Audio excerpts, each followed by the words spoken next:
ನಿಖಿತ್ ಅವರೇ, ನೀವು ಹೇಳ್ತಿದ್ರಿ ಕೋರ್ಟ್ ನಿಂದ ಆದೇಶ. ಈಗ ಉಚಿಲ ಸರ್ ಹೇಳ್ತಾ ಇದ್ರು ಒಬ್ಬ ಮುಸಲ್ಮಾನ ಕೂಡ ಅಪ್ಲಿಕೇಶನ್ ಹಾಕಲ್ಲ ಡಿಜೆಗೆ ಅಂತ ಹೇಳಿ.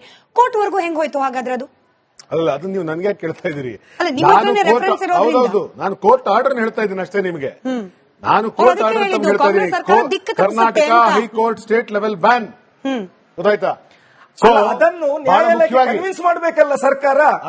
ಅದನ್ನು ನ್ಯಾಯಾಲಯಕ್ಕೆ ಕನ್ವಿನ್ಸ್ ಮಾಡುವ ಕೆಲಸ ಸರ್ಕಾರ ಮಾಡಿ ಅಲ್ಲಲ್ಲ. ನಾನ್ ಹೇಳೋದು ಉಚ್ಚಿಲ ಅವರೇ, ನೀವು ಆಗ್ಲೇ ಆ ಹೆಣ್ಮಗಳನ್ನ ನೀವು ಸ್ಕ್ರೀನ್ ಅಲ್ಲಿ ನೋಡ್ತಾ ಇದ್ರೆ, ಆ ಹೆಣ್ಮಗಳು ಒಂದು ಘೋಷಣೆ ಕೂಗ್ತಾ ಬರ್ತಾ ಇದ್ದಾಳೆ.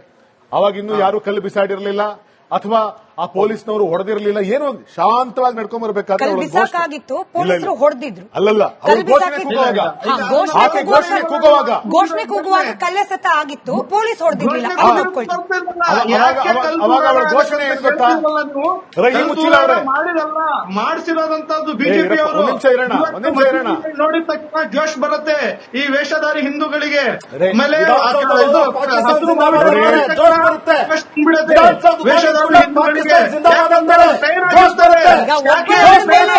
ಒಬ್ಬರಾದ್ಮೇಲೆ ಒಬ್ರು ಮಾತನಾಡ್ಲಿ ಅನ್ನೋ ಕಾರಣಕ್ಕೋಸ್ಕರ ಒಬ್ಬರಾದ್ಮೇಲೆ ಒಬ್ರು ಮಾತಾಡ್ತಾರೆ. ರಿಯಾಜ್ ಅವರೇ, ನಾನು ಉಚಿಲ ಸರ್ಗೂ ಅದೇ ಪ್ರಶ್ನೆ ಕೇಳಿದೆ, ನಿಮಗೂ ಕೇಳ್ತಾ ಇದ್ದೀನಿ. ನಾನು ಕೇವಲ ಮುಸಲ್ಮಾನರಿಗೆ ಅಂತ ಅಬ್ಜೆಕ್ಟ್ ಮಾಡಿ ಕೇಳ್ತಾ ಇಲ್ಲ, ಹಿಂದೂಗಳನ್ನು ಒಳಗೊಂಡೇನೆ.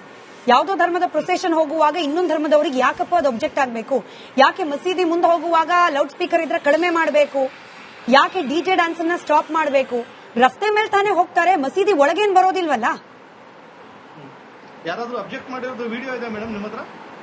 ನಿನ್ನೆ ನೀವು ನಿಮ್ ಪ್ರಶ್ನೆಗೆ ನಾನು ಉತ್ತರ ಕೊಟ್ಬಿಡ್ತೀನಿ, ಅದಾದ್ಮೇಲೆ ನೀವೇ ಉತ್ತರ ಕೊಡಿ.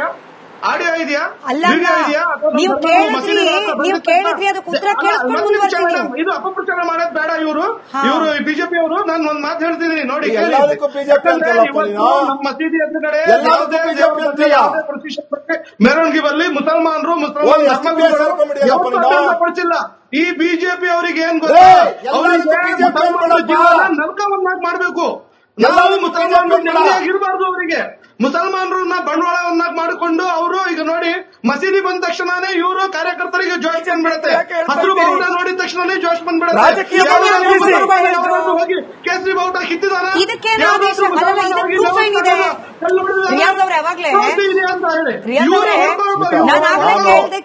ಯಾವ ಧರ್ಮಗುರುಗಳು ಹೇಳಿದ್ರು, ಸಾಕ್ಷಿ ಏನಿದೆ ಅಂತ ಕೇಳಿದ್ರಲ್ಲ.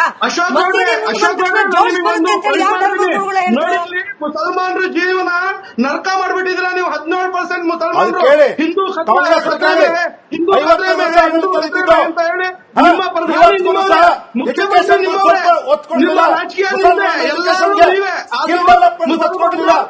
ಮುಸಲ್ಮಾನರಿಗೆ ಶೋಷಣೆ ಆಗ್ತಿದ್ರ ಅಂತ ತೋರಿಸ್ತೀರಾ ನೀವು? ಒಂದ್ ನಿಮಿಷ ಸ್ಮಿತಾ, ನಾನು ಉತ್ತರ ಕೊಡ್ಲೇಬೇಕು. ನೋಡಿ, ಈ ರಾಜ್ಯದಲ್ಲಿ ಈದ್ ಮಿಲಾದ್ ಆಗುತ್ತೆ, ರಂಜಾನ್ ಆಗುತ್ತೆ, ಬಕ್ರೀದ್ ಆಗುತ್ತೆ. ಯಾವ ಹಬ್ಬದಲ್ಲೂ ಸಹ ಒಂದೇ ಒಂದು ಹಬ್ಬದಲ್ಲೂ ಸಹ ಕಲ್ತೂರಾಟ ಅಥವಾ ಬೇರೆ ಏನೂ ಆಗಲ್ಲ. ಅದೇ ಗಣೇಶ ಹಬ್ಬ ಆಗ್ಲಿ ಅಥವಾ ರಾಮನವಮಿಯ ಪ್ರೊಸೆಷನ್ಸ್ ಆಗ್ಲಿ, ಎಲ್ಲಾದ್ರಲ್ಲೂ ಕಲ್ತೂರಾಟ ಆಗ್ತದೆ. ವೆದರ್ ಇಟ್ ಇಸ್ ಗುಜರಾತ್ ಇರಬಹುದು, ವೆಸ್ಟ್ ಬೆಂಗಾಲ್ ಇರಬಹುದು, ಕೇರಳ ಇರಬಹುದು, ಕರ್ನಾಟಕ ಇರಬಹುದು, ಬೇರೆ ಬೇರೆ ರಾಜ್ಯಗಳಲ್ಲೂ ಆಗುತ್ತೆ. ಯಾಕೆ? ಒಂದು. ಎರಡನೇದು, ಪಾಪ ಆಗ್ಲಿಂದ ಹೇಳ್ತಾ ಇದ್ರು ನೋಡ್ರಿ, ನಾವು ಹೇಳ್ತಾ ಇದ್ದೀವಿ ಮುಸಲ್ಮಾನರಿಗೆ ಎಜುಕೇಶನ್ ಕೊಡಬೇಕು, ಸ್ಕಿಲ್ ಕೊಡಬೇಕು, ಸ್ಕಿಲ್ ಡೆವಲಪ್ಮೆಂಟ್.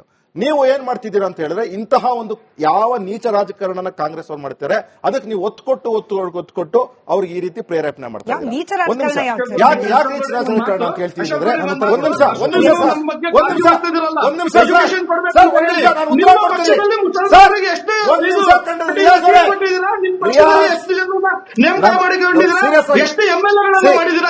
ನಿಮಿಷ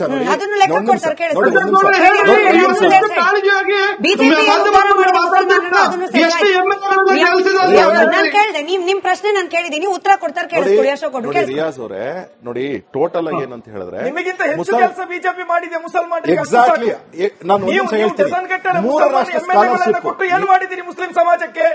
ನೀವು ಡಜನ್ ಗಟ್ಟಲೆ ಎಂಪಿಗಳನ್ನ ಕೊಟ್ಟು ಏನು ಮಾಡಿದ್ದೀರಿ ಮುಸ್ಲಿಂ ಸಮಾಜಕ್ಕೆ? ಕಾಂಗ್ರೆಸ್ನವರು ಡಜನ್ ಗಟ್ಟಲೆ ಮುಸ್ಲಿಂ ಎಂಎಲ್ಎ ಎಂಪಿಗಳನ್ನ ಕೊಟ್ಟು ಏನು ಮಾಡಿದ್ದಾರೆ? ಏನು ಮಾಡಿಲ್ಲ, ಝೀರೋ. ನೋಡಿ, ಕರೆಕ್ಟ್ ಆಗಿ ಹೇಳ್ತಾರೆ ಉಚಿಲ ಅವ್ರು ಕರೆಕ್ಟ್ ಹೇಳ್ತಾರೆ. ಏನು MLA MP ಅಂತಕ್ಕಂಥದ್ದು ಬೇರೆ ವಿಚಾರ ಬರುತ್ತೆ. ಆದ್ರೆ ಅವ್ರಿಗೆ ಎಜುಕೇಶನ್ ಸ್ಕಾಲರ್ಶಿಪ್ 3 ಟೈಮ್ ಜಾಸ್ತಿ ಮಾಡಿದೀವಿ. ಮದ್ರಾಸಾ ಎಜುಕೇಶನ್ಗೆ ಈಗ ಅಸ್ಸಾಂ ಇರಬಹುದು, ಉತ್ತರ ಪ್ರದೇಶ ಇರಬಹುದು, ಗುಜರಾತ್ ಇರಬಹುದು, ಬೇರೆ ಬೇರೆ ರಾಜ್ಯಗಳಲ್ಲಿ ಮದ್ರಾಸಾ ಎಜುಕೇಶನ್ ಇಂಪ್ರೂವ್ ಆಗಿ ಅವರು ಸೈನ್ಸ್ ಮತ್ತು ಮ್ಯಾಥ್ಸ್ ನ ಕಲಿತಕ್ಕಂತಹ ವ್ಯವಸ್ಥೆ ಬಂದಿದೆ. ಕರ್ನಾಟಕ ರಾಜ್ಯದಲ್ಲಿ ಇವತ್ತರೆಗೂ ಸಹ ಆ ಪಾಲಿಸಿ ಬಂದ ಮೇಲೆ ಮುಖ್ಯಮಂತ್ರಿಗಳಾಗಿ ಇದೇ ಸಿದ್ದರಾಮಯ್ಯನವರು ಇದ್ದಾರೆ. ಮಧ್ಯದಲ್ಲಿ 4 ವರ್ಷ ಮಾತ್ರ ನಾವಿದ್ವಿ. ಆವಾಗ್ಲೂ ಸಹ ನಾವು ಸರ್ವೆ ಮಾಡಿಸಿ ರಿಪೋರ್ಟ್ ನ ರೆಡಿ ಮಾಡಿಸಿದ್ವಿ. ಅದು ಸರ್ ಹೇಳ್ಬೋದು, ಉಚ್ಚಲ ಸರ್ ಹೇಳ್ಬೋದು. ಅದ್ರ ಜೊತೆಗೆ ನಾವೇನಂತ ಹೇಳಿದ್ರೆ ಮತ್ತೆ ನಿಮ್ಮ ಪ್ರತಾಪ್ ಅರೆ, ಕುಮಾರ್, ಒಂದು ನಿಮಿಷ ಸಿ.ಟಿ. ಕೇಳಲ್ಲ. Ravi, Ashok, Don't Madras do this. ಮದ್ರಾಸಗಳ ಬಗ್ಗೆ Riyaz, ಅಪಪ್ರಚಾರ don't do this. ಮಾಡಲ್ಲ. ಅದಕ್ಕೆ Don't do this. ನಿಮ್ಮ Don't do this. ಇವತ್ತು ಮದ್ರಾಸದಲ್ಲಿ ಓದಿದವರು ಪ್ಲೀಸ್ ಲೆಟ್ ಹಿಮ್ ಓನ್ಲಿ ಇವತ್ತು ಸ್ಪೀಕ್. ಹೋಗ್ಲಿ ಇದು ಗುಜರಾತ್ ಏನ್ರಿ ಇದು? ಇದೇನ್ ಕಲ್ಚರ್ ಇದು? ಗುಜರಾತಲ್ಲಿ ಇದನ್ನೇ ಹೇಳ್ಬೇಕು ನಾವು. ಅನುಕೂಲ ಮಾಡ್ಕೊಡ್ತಾರೆ, ರಿಯಾಜ್ ಸಹಾಯ ಸರ್, ಮಾಡ್ತಾ ಇದ್ದಾರೆ. ನಿಮ್ಮದೇ ನೋಡಿ, ಪ್ರಶ್ನೆಗೆ ಅದು ಉತ್ತರ ಯಾರಿಂದ ಕೊಡ್ತಾ ಇದ್ದಾರೆ, ಕೇಳಿಸ್ಕೊಳ್ಳಿ ಸರ್. ನೋಡಿ, ನಾನು ಮತ್ತೆ ಹೇಳ್ತಿದ್ದೀನಿ. ರಿಯಾಜ್ ಅಹಮದ್ ಅವರೇ, ರಿಯಾಜ್ ಅವರೇ, ರಿಯಾಜ್ ಅಹಮದ್, ಉಳಿಸ್ಕೊಂಡಿದ್ದಾರೆ. ರಿಯಾಜ್ ಅಹಮದ್, ರಿಯಾಜ್ ಅಹಮದ್, ನಿಮ್ಮದೇ please listen. ಪ್ರಶ್ನೆಗೆ ಉತ್ತರ Please listen. ಕೊಡ್ತಿದ್ದಾರೆ, ಕೇಳಿಸ್ಕೊಳ್ಳಿ. ನೋಡಿ, ಬೇಗ ಮುಗಿಸಿ, 30 ನೋಡಿ, ಸೆಕೆಂಡ್ ಅದಾದ್ಮೇಲೆ ನಿಖಿತ್ ಅವರು. ಒಂದು ಅತ್ಯಂತ ಪ್ರಮುಖವಾದಂತದ್ದು ಅವರಿಗೆ ಸ್ಕಿಲ್ ಡೆವಲಪ್ಮೆಂಟ್ ಮತ್ತೆ ಎಜುಕೇಶನ್ ಬಿಟ್ಬಿಟ್ಟು ಈ ಗಿಮಿಕ್ ಯಾವಾಗ ಮಾಡ್ತಿದ್ದಾರೆ, ಅದಕ್ಕೆ ಮುಸಲ್ಮಾನರು ಯಾರ್ಯಾರು ಖುಷಿ ಆಗ್ತಿದ್ದಾರೆ ಅಂತವರೆಲ್ಲ ರಿಯಾಜ್ ತರದವರಿದ್ದಾರೆ. ಯಾರ್ಯಾರು ನೀವು ಖುಷಿ ಆಗಿಲ್ಲ generalize ಮಾಡಿ ಅವ್ರು ಮಾತಾಡಬೇಡಿ. ಪ್ರಶ್ನೆ ಮಾಡ್ತಿರ್ತಕ್ಕಂಥವರೆಲ್ಲ ಉಚಿಲ ತರದವರಿದ್ದಾರೆ. ಏನು ಅಂತ ಹೇಳಿದ್ರೆ, ನಾನು ನೋಡಿ ಇಲ್ಲೇ ಡಿಫರೆನ್ಸ್ ಇದೆ. ಎಲ್ಲರಿಗೂ ಸಹ ಬೇಕಾಗಿರ್ತಕ್ಕಂಥದ್ದು ಅಭಿವೃದ್ಧಿ. ಅಭಿವೃದ್ಧಿ ಆದ್ರೆ ಖಂಡಿತವಾಗ್ಲೂ ಸಹ ಅವರು ಪ್ರಶ್ನೆ ಮಾಡ್ತಾರೆ. ಪ್ರಶ್ನೆ ಮಾಡಿ ಅವರು ಕೇಳ್ತಾರೆ. ಅವ್ರು ಯಾವಾಗ್ಲೂ ಯಾರು ಅಭಿವೃದ್ಧಿ ಬರೆದಿರ್ತಾರೆ ಅವ್ರು ಯಾರು ಸಹ ನಿಮ್ಗೆ ಕಲ್ತೋರಾಟ ಮಾಡ್ತಕ್ಕಂತಹ ಕೆಲಸಕ್ಕೆ ಹೋಗಲ್ಲ. ಯಾರು ನಾನು ಹಿಂಗೆ ಇರಬೇಕು, ನಾನು ಇದೇ ಚೀಪ್ ಪೊಲಿಟಿಕ್ಸ್ ಮಾಡಬೇಕು ಅಂತ ಹೇಳಿದ್ರೆ ಅಂತವ್ರು ಕಲ್ತೂರಾಟ ಮಾಡ್ತಾರೆ. ಆದ್ರೆ ನೋಡಿ, ಹಿಂದೂಗಳ ಮೇಲೆ ಮಾತ್ರ ಯಾಕೆ ಅಟ್ಯಾಕ್ ಆಗುತ್ತೆ, ಆದ್ರೆ ಬೇರೆಯವರು ಯಾಕೆ ಅಟ್ಯಾಕ್ ಆಗಲ್ಲ? ಆಗ್ಲೇ ಪಾಪ ನಮ್ಮ ನಿಖೇತ್ ರಾಜ್ ಮೌರ್ಯ ಅವರು ಹೇಳ್ತಿದ್ರು, ನಾವು ಕಾಂಗ್ರೆಸ್ MLA ಎಲ್ಲೆಲ್ಲಿದ್ದಾರೆ ಅಲ್ಲಿ DB ಮಾತ್ರ 70 DBಗಿಂತ ಕಡಿಮೆ ಇರೋದೇ ಇಲ್ಲ. 110, 120 DB ಇರುತ್ತೆ. ರಂಜಾನ್ ಟೈಮಲ್ಲಿ ಬೀದಿನಲ್ಲಿ ನಿಂತ್ಕೊಂಡು ನೀವು ಇದು ನಮಾಜ್ ಮಾಡ್ತೀರಾ, ನಾವೇನಾದ್ರು ಅಬ್ಜೆಕ್ಟ್ ಮಾಡ್ತೀವಾ? ನಾವು ತೊಂದರೆ ಕೊಡ್ತೀವಾ? ನಾವು ತೊಂದರೆ ಕೊಡ್ತೀವಾ? ಆಯ್ತು, ನಿಖಿತ್ ಅವರೇ, ನಿಮ್ಮ ಯೋಗಿನಾಥ್ ಆದಿತ್ಯ ಸರ್ಕಾರ ಹಲಾಲ್, ಹಿಜಾಬ್ ಮತ್ತೆ ಅಜಾನ್ ಇವೆಲ್ಲ ವಿರೋಧ ಮಾಡೋದು ಬಿಜೆಪಿ. ಯಾವುದು ಕಾನೂನಾತ್ಮಕವಾಗಿತ್ತು ಅದಕ್ಕೆ ಆಯ್ತು, ಹೋರಾಟ ರಿಯಾಜ್ ಮಾಡಿದ್ದೀವಿ. ಅವರು ಬೇರೆನೇ zone ಗೆ ಹೋಗ್ತಾ ಇದ್ದಾರೆ. ಕಾನೂನಾತ್ಮಕವಾಗಿದ್ದು ವಿಷಯಕ್ಕೆ ಹೋರಾಟ ಮಾಡಿದ್ದೀವಿ. ಆಯ್ತು, ಹಲಾಲ್ ಎತ್ತನ ನಿಖಿತ್ ರಾಜ್ ಮೌರ್ಯ ಅವ್ರ ಪ್ರಶ್ನೆ, ನಿಖಿತ್ ರಾಜ್ ಮೌರ್ಯ ಅವ್ರಿಗೆ ಪ್ರಶ್ನೆ. ರಿಯಾಜ್ ಅವರೇ ಸ್ವಲ್ಪ ತಾಳ್ಮೆ ಇರ್ಲಿ, ಸ್ವಲ್ಪ ತಾಳ್ಮೆ, ಇನ್ನೊಂದು ಸ್ವಲ್ಪ ತಾಳ್ಮೆ. ನಿಮ್ಗೆ ನೀವು ಪ್ರಶ್ನೆ ಕೇಳಬೇಕೇನಂತ ಗೊತ್ತಾ? ಟ್ರಿಪಲ್ ತಲಾಕ್ ಬಗ್ಗೆ ನೀವ್ ಯಾಕೆ ಮಾತಾಡ್ಲಿಲ್ಲ? ಇವತ್ತು ಯಾಕೆ ನೀವು ನಿಕಾ ಹಲಾಲ್ ಬಗ್ಗೆ ಯಾಕೆ ಅದರೊಳಗೆ ಸಪರೇಟ್ ಡಿಬೇಟ್ ಮಾಡಿದ್ದೀವಿ, ಮತ್ತೆ ಮಾಡೋಣ. ಇವತ್ತು ವಿಷಯ ಅದಲ್ಲ. ನಿಖಿತ್ ಅವರೇ, ಕೇವಲ ಬಾಯಿ ಮಾತಿನ ಅನುಕಂಪ ಮಾತ್ರ ಮುಸಲ್ಮಾನರ ಬಗ್ಗೆ ಕಾಂಗ್ರೆಸ್ಗಿದೆ. ಅದನ್ನ ಹೊರತುಪಡಿಸಿದ್ರೆ ಬೇರೆ ಯಾವುದೇ ರೀತಿ ಅವರ ಅಭಿವೃದ್ಧಿ ಆಗೋದು ಕೂಡ ಬೇಕಾಗಿಲ್ಲ. ಇವತ್ತಿನ ಮುಖ್ಯಮಂತ್ರಿಗಳ ಸ್ಟೇಟ್ಮೆಂಟ್ ತಗೊಳ್ಳಿ, ಅಲ್ಲಿ ಗುಂಪು ಘರ್ಷಣೆ ಆಗಿರ್ಬೋದು, ಗುಂಪಲ್ಲಿ ಗಲಾಟೆ ಮಾಡಿದವ್ರು ಯಾರೇ ಆಗಿರ್ಬೋದು, ನಾವು ಕ್ರಮ ಕೈಗೊಳ್ತೀವಿ ಅಂತಾರೆ. ಗಣಪತಿ ವಿಸರ್ಜನೆಯ ಮೆರವಣಿಗೆ ಮೇಲೆ ಹಿಂದೂಗಳಿಗೆ ಕಲ್ಲು ತೂರಾಟ ಆಗಿದೆ ಅನ್ನೋದನ್ನ ಮುಖ್ಯಮಂತ್ರಿಗಳು ಮಾತನಾಡೋದಿಲ್ಲ. ಇದು ಕೂಡ ಓಲೈಕೆಯ ಮತ್ತೊಂದು ಮುಖ. ಹೀಗೆ ಆಕ್ಷೇಪ ಬರ್ತಾ ಇದೆ. ಮುಖ್ಯಮಂತ್ರಿಗಳು ಮಾತಾಡಿದ್ದಾರೆ.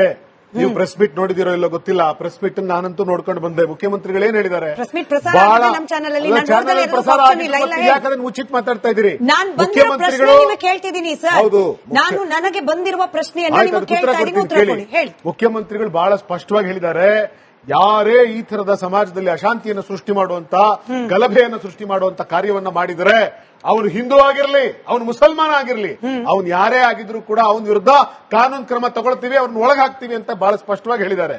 ಇಷ್ಟು ಹೇಳಿದ ನಂತರವೂ ಕೂಡ ಮತ್ತು ಬಹಳ ಮುಖ್ಯಮಂತ್ರಿಗಳು ಇದರ ಬಗ್ಗೆ ಬಹಳ ಸ್ಪಷ್ಟತೆಯನ್ನು ಕೂಡ ಹೊಂದಿದ್ದಾರೆ. ಇವರು ಎಲ್ಲವನ್ನೂ ತೀರ್ಚು ಮಾಡುವಂತ ಮಾತುಗಳನ್ನ ನೀವು ಆಡೋದಕ್ಕೆ ಹೋಗ್ಬೇಡಿ.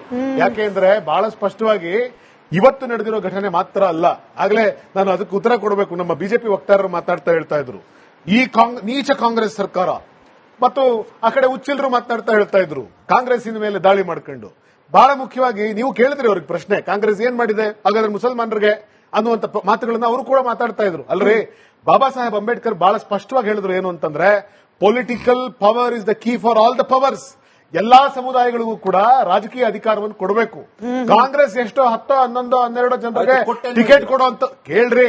ನೀವು ಟಿಕೆಟ್ ಕೊಟ್ರೆ ಅಧಿಕಾರದ ರಾಜಕೀಯ ಮಾತಾಡೋದಕ್ಕೆ ಅವಕಾಶ ಕೊಡ್ತೀರಾ? ನೀವು ಮಾತಾಡೋದು ನಾವು ಕೇಳಲಿಲ್ವಾ? ನೀವು ಮಾತಾಡೋಕೆ ನಾವು ಕೇಳಿಸ್ಲಿಲ್ವಾ? ಆಯ್ತು, ಕೊಡ್ತೀನಿ, ಕೇಳಿಸ್ಕೊಳ್ಳಿ. ಇವತ್ತು ನೀವು ಅವರಿಗೆ ಶಿಕ್ಷಣ ಸಂಸ್ಥೆಗಳನ್ನ ಅವಕಾಶ ಮಾಡುವಂತ ಸಂದರ್ಭದಲ್ಲಿ ಸರ್ಕಾರ ಅವರಿಗೋಸ್ಕರ ಸವಲತ್ತುಗಳನ್ನು ಕೊಟ್ಟಿರೋದ್ರಿಂದಲೇ ಅಲ್ಲೊಬ್ಬ ಅಬ್ದುಲ್ ಕಲಾಂ ಅಂತ ಒಬ್ಬ ವ್ಯಕ್ತಿ ಬರೋದಕ್ಕೆ ಸಾಧ್ಯ ಆಗಿದೆ. ಅವ್ರಿಗೆ ಸರ್ಕಾರ ಎಷ್ಟು ರೀತಿಯಲ್ಲಿ ಶಿಕ್ಷಣವನ್ನ ಪಡೆಯೋದಕ್ಕೆ, ಶಿಕ್ಷಣವನ್ನ ಕೊಟ್ರೆ ಮೂಲಭೂತವಾದಿ ಮನಸ್ಥಿತಿ ಅವರಿಂದ ದೂರವಾಗುತ್ತೆ ಅನ್ನೋ ಉದ್ದೇಶವನ್ನು ಇಟ್ಕೊಂಡು ಕಾಂಗ್ರೆಸ್ ಸರ್ಕಾರ ಅವರಿಗೆ ಶಿಕ್ಷಣವನ್ನು ಕೊಡುವಂತ ಪ್ರಯತ್ನವನ್ನ ಮಾಡಿದೆ. ಎಲ್ಲರಿಗೂ ಶಿಕ್ಷಣವನ್ನ ಕೊಡುವಂತ ಪ್ರಯತ್ನ ಮಾಡಿದೆ. ರಾಜಕೀಯ ಅಧಿಕಾರವನ್ನು ಕೊಡುವಂತ ಪ್ರಯತ್ನ ಮಾಡಿದೆ. ಅವತ್ತು ಮಾಡಿದೆ, ಇವತ್ತು ಮಾಡಿದೆ. ಅವರಿಗೆ ಒಂದೇ ಒಂದು ಟಿಕೆಟ್ ಅನ್ನು ಕರ್ನಾಟಕ ಕರ್ನಾಟಕದಲ್ಲಿ ಕೊಡದೇ ಇರುವಂತ ನೀವು ಅವ್ರ ಬಗ್ಗೆ ಮೊಸಳೆ ಕಣ್ಣೀರು ಸುರಿಸಿದ್ರೆ ಅವ್ರು ಹೆಂಗ್ರಿ ನಂಬ್ತಾರೆ? ಮತ್ತೆ ಬಹಳ ಮುಖ್ಯವಾಗಿ ಏನು ಅಂತಂದ್ರೆ ಗೃಹ ಮಾತಿಗೆ ಸಚಿವರ ಮುಂಚೆ ರಿಯಾಕ್ಷನ್ ಒಂದಿದೆ, ಅಲ್ಲ, ನೀವೇ ಉತ್ತರ ಕೊಡಿ, ದಯವಿಟ್ಟು ಅದನ್ನ ರೆಡಿ ಮಾಡ್ಕೊಳ್ಳಿ ಅಂತ ನಾನು ಹೇಳ್ತಿದ್ದೀನಿ ಅಷ್ಟೇ. ನಿಮ್ ಮಾತಾದ್ಮೇಲೆ ಗೃಹ ಸಚಿವರ ರಿಯಾಕ್ಷನ್ ಹೇಳಿ. ಕಾಂಗ್ರೆಸ್ ಬಂದೆ ಅಲ್ಲ, ಉಚ್ಚಿಲ ಬಹಳ ಸರ್, ಮುಖ್ಯವಾಗಿ ಇವತ್ತು ಕಾಂಗ್ರೆಸ್ ಸರ್ಕಾರ ಮಾಡಿದ್ರ ಬಗ್ಗೆ ಎಲ್ಲ ಟೀಕೆ ಮಾಡ್ತಿರುವಂತ ಬಿಜೆಪಿಗೆ ಅರ್ಥ ಆಗ್ಬೇಕು. ಇವತ್ತು ನೀವು ಮುಸಲ್ಮಾನರ ವಿರುದ್ಧ ಇಷ್ಟೆಲ್ಲ ಮಾತಾಡ್ತೀರಿ, ಆದ್ರೆ ಪಾಕಿಸ್ತಾನಕ್ಕೆ ಹೋಗಿ ಒಂದೇ ಒಂದು ದಿವಸ ಮನಮೋಹನ್ ಸಿಂಗ್ ಪಾಕಿಸ್ತಾನದ ಪ್ರಧಾನಮಂತ್ರಿ ಮನೆಯಲ್ಲಿ ಬಿರಿಯಾನಿ ತಿನ್ನೋ ಪ್ರಯತ್ನ ಮಾಡಲಿಲ್ಲ. ಪಾಕಿಸ್ತಾನದ ಪ್ರಧಾನಮಂತ್ರಿ ಕರೀದೇ ಇದ್ರು ಕೂಡ ಅವ್ರ ದೇಶದೊಳಗೆ ವಿತೌಟ್ ಇನ್ವಿಟೇಷನ್ ಹೋಗಿ ವಿತೌಟ್